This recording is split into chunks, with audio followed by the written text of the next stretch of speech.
Amen. L'humanité a péché contre Dieu. L'humanité ne veut pas suivre la voie de Dieu. Il ne veut pas respecter les commandements de l'Éternel. Amen. Les sociétés se sont fermées. Les églises se sont fermées.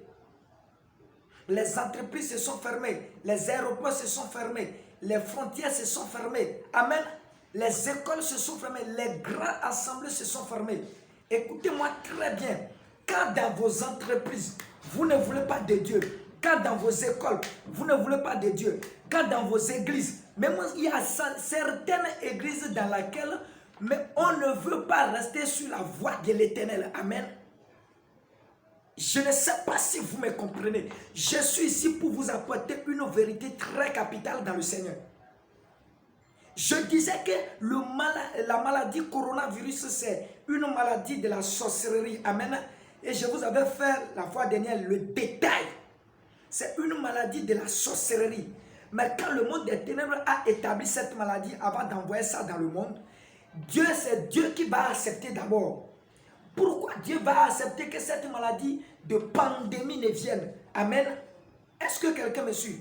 Avant que mal ne t'arrive, ce serait à travers un péché. Tu dois pécher avant que le mal ne t'arrive. Si tu ne pêches pas et tu es intègre, amen, tu es intègre. Oh, je voudrais te dire, quoi qu'en soient les tentations, toi tu seras épargné. Pourquoi? Parce que tu es intègre.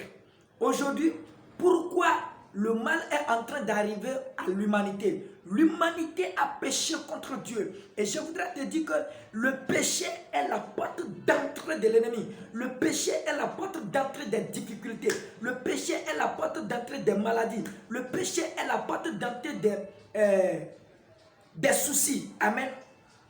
Si toi tu n'as pas péché et tu es sur la voie de l'Éternel, tu suis les commandements de Dieu, tu es intègre, quoi qu'en soit ce qui va se passer, tu seras épargné. Amen.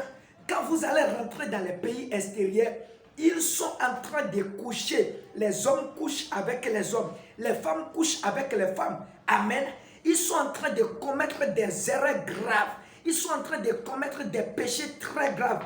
Écoutez-moi très bien. Quand vous allez rentrer dans les écoles, les professeurs sont en train d'enceintrer les jeunes filles.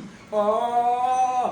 Quand vous allez rentrer dans les sociétés, c'est rien que de l'impudicité. Les servantes, ils vont porter des comment je vais dire, des caleçons, je vais dire non. Ils vont laisser les muscles débabouiller. Amen. Amen. Est-ce que quelqu'un me suit? On va laisser les seins, on va laisser, c'est-à-dire on va présenter une manière de séduction. Amen. C'est rien que l'impudicité. Et de l'autre côté, quand vous allez rentrer dans les églises, il y a beaucoup d'églises qui ne prêchent pas la vérité. On ne veut pas prêcher la vérité. On ne veut pas prêcher le retour de Jésus. On ne veut pas prêcher ce qui se passe dans le Seigneur. Mais quand il va s'agir de prêcher pour avoir dîmes et offrandes, ils sont prêts. Amen. Quand c'est-à-dire de parler par rapport à offrandes et dîmes, ils sont prêts. Maintenant, prêcher le retour de Jésus, ils ne veulent pas prêcher. Prêcher la vraie repentance, ils ne veulent pas prêcher. Amen. Prêcher la vérité dans les églises, c'est problème aujourd'hui. Et même dans les églises, même, je dis bien dans les églises, ils marchent dans le péché, ils dorment dans le péché, ils prient dans le péché, ils méditent dans le péché, ils font tout dans le péché. C'est la colère de Dieu qui est en train de s'enflammer. Écoutez-moi très bien. La Bible dit dans Jean 10, le verset 28, « Voici, je connais mes brebis et mes brebis me connaissent. Ils écoutent ma voix et je les écoute. » Amen. Si tu es le brebis de l'Éternel, tu dois écouter la voix de l'Éternel. Tu dois marcher sur ses commandements. Vous ne marchez sur les commandements de l'Éternel aujourd'hui parce que vous ne connaissez pas encore celui dont vous êtes en train de servir. Amen. Est-ce que quelqu'un me suit? Tu n'arrives pas à marcher selon les commandements de l'Éternel parce que tu ne connais pas celui que tu es en train de servir. Mes brebis écoutent ma voix. Ils me connaissent et je les connais. Voilà ce que Jésus dit. Dans Jean 10, lisez à partir du verset 27 au 28. Voilà ce que la Bible dit.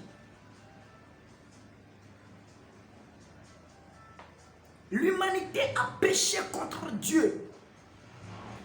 Bien-aimé, l'heure est arrivée, c'est la colère de Dieu qui est en train de s'enflammer. Ésaïe 26, verset 20. Allez lire cela. Israël, cache-toi, ferme la porte de derrière. Il faut passer un moment chez toi afin que la colère de Dieu ne puisse passer.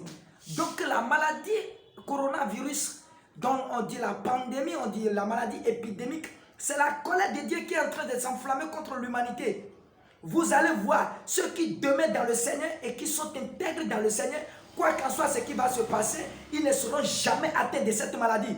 Écoutez-moi très bien, ceux qui sont dans le Seigneur, ceux qui connaissent vraiment Jésus-Christ de Nazareth, ils demeurent toujours dans la ferme Jésus, ils demeurent toujours dans les commandements de l'Éternel, ils demeurent dans l'adoration du Seigneur. Je voudrais vous dire, quoi qu'en soit la manifestation de cette maladie, vous serez épargnés. Pourquoi la Bible dit dans Psaume 91, le verset 7, plus de 10 000 personnes peuvent tomber de ton côté gauche, 20 000 personnes peuvent tomber de ton côté droit, mais toi tu ne seras pas atteint. Pourquoi? Parce que tu marches selon la volonté de Dieu. Amen. C'est au moment où David continue toujours pas à marcher selon la volonté de l'Éternel. La Bible dit que Dieu dit à David que tu es le fils selon mon cœur. Et Dieu lui dit, plus 10 000 personnes peuvent tomber de ton côté gauche, 20 000 personnes peuvent tomber de ton côté droit, mais toi tu seras épargné. C'est pour te dire quoi? Toi qui es dans le Seigneur, qui demeure ferme dans le Seigneur, qui continue toujours pas à adorer ton Dieu, je voudrais te dire, quoi qu'en soit le nombre de personnes que cette maladie épidémique dont on dit coronavirus va tuer, toi tu seras épargné. Le coronavirus peut ravager de gauche à droite. Il peut ravager 10 000 personnes de ton côté gauche. Il peut ravager 20 000 personnes de ton côté gauche. Mais toi qui écoutes ma voix, demeure ferme dans le Seigneur Jésus-Christ, tu seras épargné.